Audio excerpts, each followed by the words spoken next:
माता पार्वती ने भगवान शिव को पति रूप में पाने के लिए बहुत कठिन तपस्या की थी। माता पार्वती के पिता हिमवान थे।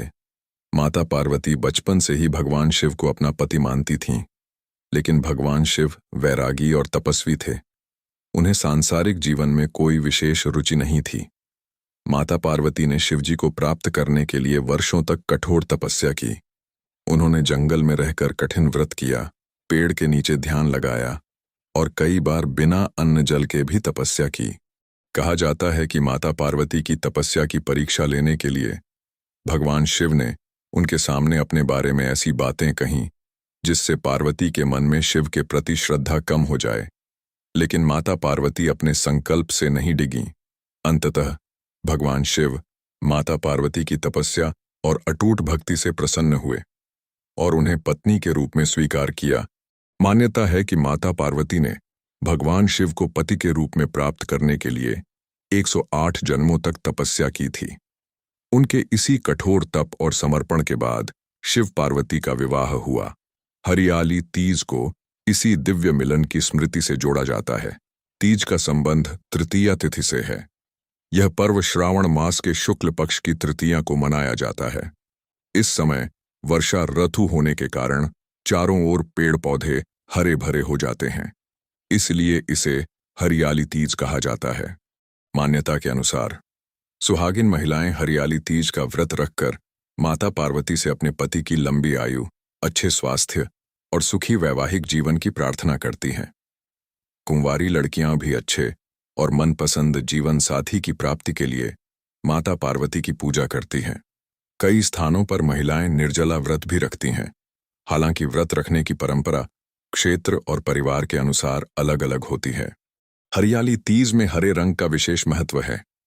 हरा रंग प्रकृति, हरियाली, उर्वरता और समृद्धि का प्रतीक माना जाता है।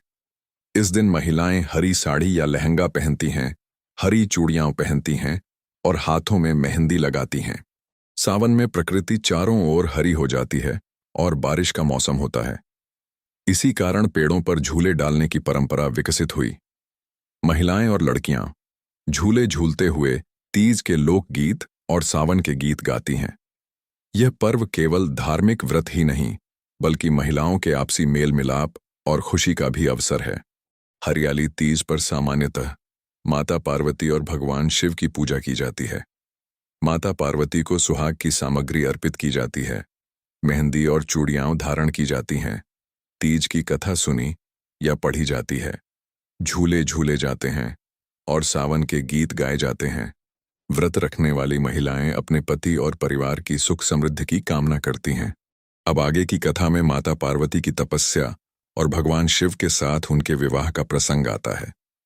माता पार्वती के मन में बचपन से ही भगवान शिव के प्रति अटूट श्रद्धा थी। जब उन्हें पता चला कि भगवान शिव को पति रूप में प्राप्त करने के लिए उन्हें कठोर तपस्या करनी होगी, तब उन्होंने अपने मन में दृढ़ संकल्प लिया। उन्होंने राजमहल के सुख सुविधाओं को त्याग दिया और वन में जाकर तपस्या आरंभ कर दी। गर्मी, वर्षा और सर्दी, किसी भी मौसम की उन्होंने परवाह नहीं की। कभी वे केवल फल खाकर रहतीं, कभी सूखे पत्तों पर जीवन बितातीं और अंततः उन्होंने अन्न तक त्याग दिया। उनकी तपस्या देखकर देवताओं को भी आश्चर्य हुआ। एक दिन माता पार्वती के पिता हिमवान ने उन्हें समझाया, बेटी, भगवान शिव महान हैं, लेकिन वे वैरागी हैं। तुम इतनी कठिन तपस्या क्यों कर रही हो? माता पार्वती ने विनम्रता से उत्तर दिया, पिताजी, मैंने भगवान शिव को अपने मन से पति स्वीकार कर लिया है। अब मेरा जीवन इसी संकल्प को पूरा करने में लगेगा। उधर भगवान शिव माता पार्वती की तपस्या को देख रहे थे। वे उनकी भक्ति और दृढ़ निश्चय से अत्यंत प्रसन्न हुए। लेकिन माता पार्वती की परीक्षा लेने के लिए भगवान शिव एक साधु का रूप धारण करके उनके पास पहुंचे। उन्होंने माता पार्वती से पूछा, हे देवी, तुम किसके लिए इतनी कठोर तपस्या कर रही हो? माता पार्वती ने कहा, मैं भगवान शिव को पति रूप में प्राप्त करना चाहती हूं। साधु रूप में भगवान शिव बोले, तुम्हें शिव में ऐसा क्या दिखाई देता है? वे तो भस्म लगाते हैं, गले में सर्प धारण करते हैं, श्मशान में रहते हैं और उनके पास राजमहल जैसा कोई वैभव नहीं है। तुम किसी योग्य राजकुमार को पति क्यों नहीं चुन लेती?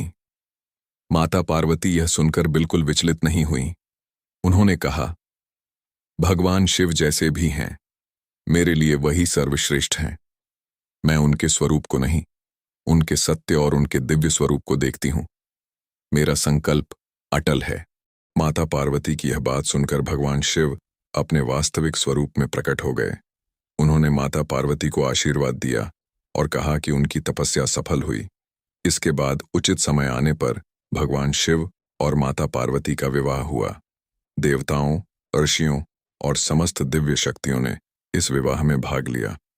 इसीलिए हरियाली तीज को माता पार्वती के अटूट प्रेम, तपस्या और शिव को पति रूप में प्राप्त करने की सफलता का प्रतीक माना जाता है।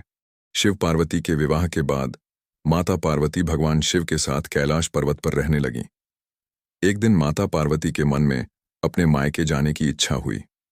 सावन का महीना था और चारों ओर हरियाली छाई हुई थी। वर्षा की फुहारों से वातावरण बहुत सुंदर हो गया था। माता पार्वती ने भगवान शिव से कहा कि वे कुछ समय अपने मायके जाकर माता पिता से मिलना चाहती हैं। भगवान शिव ने उनकी इच्छा स्वीकार कर ली। माता पार्वती के मायके में उनके स्वागत की तैयारियां होने लगीं। सखियां और परिवार की महिलाएं उन्हें देखकर बहुत प्रसन्न हुईं। उन्होंने माता पार्वती के लिए झूले सजाए, मेहंदी लगाई और सावन के गीत गाए। माता पार्वती ने अपनी सखियों को बताया कि उन्होंने भगवान शिव को पति रूप में पाने के लिए कितनी कठिन तपस्या की थी।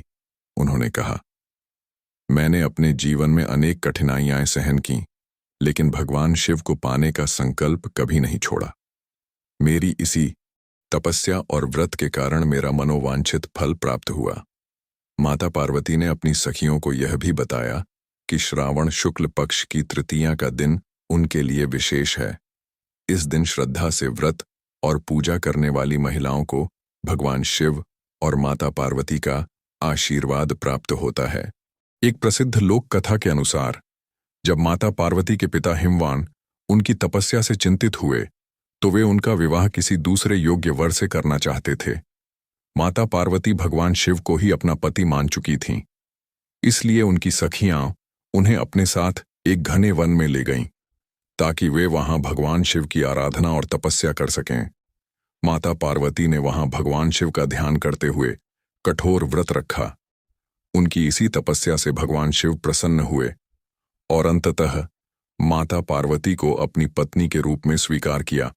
इसी कारण कुछ परंपराओं में हरियाली तीज को सखी तीज या हरितालिका तीज की कथा से भी जोड़ा जाता है। हालांकि हरियाली तीज और हरितालिका तीज अलग अलग पर्व हैं और उनकी तिथियां भी अलग होती हैं। माता पार्वती को अखंड सौभाग्य की देवी माना जाता है, इसलिए विवाहित महिलाएं उन्हें सिंदूर, चूड़ियां, मेहंदी, बिंदी, वस्त्र और अन्य सुहाग सामग्री अर्पित करती हैं। इसके पीछे भावना यह होती है कि माता पार्वती की कृपा से उनका वैवाहिक जीवन प्रेम, सुख और सौभाग्य से भरा रहे। सावन में प्रकृति के हरे भरे होने के कारण इस पर्व का नाम हरियाली तीज पड़ा। महिलाएं पेड़ों पर झूले डालती हैं और मिलकर सावन के गीत गाती हैं। झूला यहाँ केवल मनोरंजन का साधन नहीं है, बल्कि सावन की खुशी और प्रकृति के साथ मनुष्य के जुड़ाव का प्रतीक भी माना जाता है। इस दिन मायके से बेटी के लिए सिंदारा या तीज की भेंट भेजने की परंपरा भी कई क्षेत्रों में है। इसमें कपड़े, चूड़ियां, मेहंदी, मिठाई और अन्य सामान दिए जाते हैं। मान्यता है कि जो महिला श्रद्धा और भक्ति से हरियाली तीज का व्रत करती है और शिव पार्वती की पूजा करती है, उसे माता पार्वती का आशीर्वाद प्राप्त होता है। लेकिन इस व्रत का सबसे बड़ा संदेश केवल फल प्राप्त करना नहीं, बल्कि पति पत्नी के बीच प्रेम, विश्वास, समर्पण और परिवार में सुख शांति की कामना है। यही कारण है कि आज भी सावन आते ही हरियाली तीज पर महिलाएं हरे वस्त्र पहनती हैं, मेहंदी लगाती हैं, झूले झूलती हैं और माता पार्वती से अपने परिवार के मंगल की प्रार्थना करती हैं। हरियाली तीज के दिन सुबह जल्दी उठकर स्नान किया जाता है। इसके बाद स्वच्छ वस्त्र पहनकर पूजा की तैयारी की जाती है। कई महिलाएं इस दिन हरे रंग के वस्त्र पहनती हैं और हाथों में मेहंदी लगाती हैं। पूजा के स्थान को साफ करके वहां भगवान शिव और माता पार्वती की प्रतिमा या चित्र स्थापित करें। यदि संभव हो तो माता पार्वती को सुहाग की सामग्री अर्पित करें। पूजा में सामान्यतः ये वस्तुएं रखी जाती हैं: भगवान शिव और माता पार्वती की प्रतिमा, चित्रपट और जल और गंगा जल, अक्षत यानी चावल कर रोली या कुमकुम हल्दी फूल और बेलपत्र धूप और दीपक फल और मिठाई, मेहंदी, चूड़ियाँ, सिंदूर चुनरी या वस्त्र सुहाग की अन्य सामग्री। क्षेत्र और परिवार की परंपरा के अनुसार सामग्री अलग हो सकती है। सबसे पहले भगवान गणेश का स्मरण करके पूजा शुरू की जाती है। फिर भगवान शिव और माता पार्वती का ध्यान किया जाता है। भगवान शिव को जल, बेलपत्र और फूल अर्पित किए जाते हैं। माता पार्वती को कुमकुम, सिंदूर, फूल, मेहंदी और सुहाग की सामग्री अर्पित की जाती है। इसके बाद हाथ जोड़कर प्रार्थना की जाती है: हे माता पार्वती, जिस प्रकार आपने कठिन तपस्या करके भगवान शिव को पति रूप में प्राप्त किया और अखंड सौभाग्य पाया, उसी प्रकार हम पर भी अपनी कृपा बनाए रखें। पूजा के बाद हरियाली तीज की कथा सुनी या पढ़ी जाती है।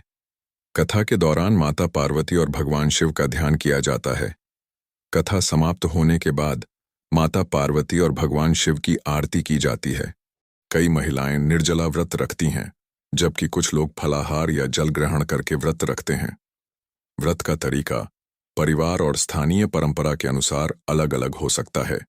यदि किसी को स्वास्थ्य संबंधी परेशानी हो तो कठोर निर्जला व्रत रखने के बजाय अपनी क्षमता के अनुसार व्रत रखना उचित है। पूजा के बाद महिलाएं सखियों और परिवार के साथ झूले झूलती हैं। सावन के लोकगीत गाए जाते हैं और एक दूसरे को तीज की शुभकामनाएं दी जाती हैं।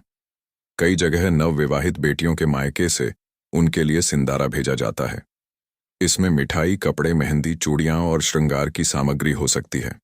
व्रत कब और किस प्रकार खोला जाए, यह स्थानीय परंपरा और परिवार की मान्यता पर निर्भर करता है।